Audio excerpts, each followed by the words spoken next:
what part am I looking at? And Jarvis knows to open up the camera, and there's a QR code on every aircraft part, scans the QR code, and immediately is speaking to me about what that part is, when was it last maintained, is it airworthy, what are the guidelines to repairing that thing. And I'll mention, before I make the next tool that I'm going to show, is Jarvis only does a couple things, but he does them really well. So in this case, scanning parts. The next one is only using certain guidelines to respond. So when I ask Jarvis, how do we actually inspect a main landing gear actuator? Jarvis is not looking online on the internet. He's actually pulling from a very specific FAA corpus, a database, so that way it doesn't hallucinate, make sure that we're answering in the right way.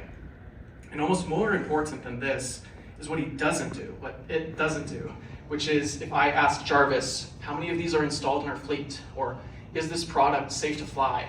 Jarvis is not qualified at this stage to answer that. And so Jarvis will correctly say, I can't confirm against my sources.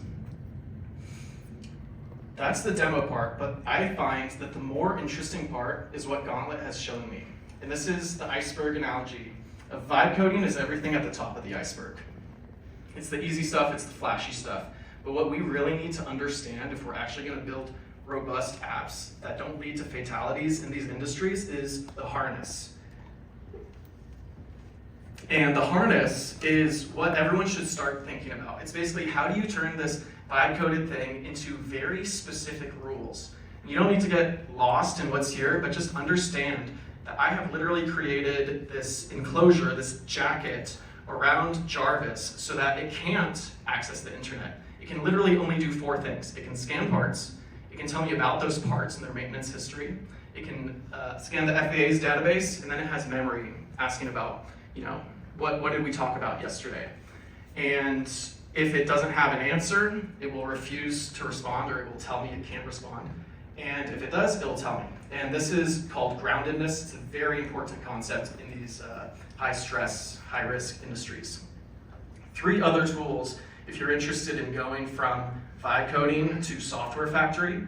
First one is observation. So this is one of the first things, the first week of Gauntlet we learned about this. Observability. Basically, I am able to see every time I talk to Jarvis what my question was and what its answer was. And I can go back and look. So if there was ever weird behavior, I can analyze why did that happen. That was observation. The next one is evals. This is where you actually decide what a good answer is. And a lot of people with their chatbots, assistants, haven't done this. You need to sit down and actually ask, what does a good response look like? When I ask about the status of the landing gear actuator, what is a positive answer? How many words are there? And then also on top of this, and I think this is maybe the thing for the second half of 2026 that we're going to see,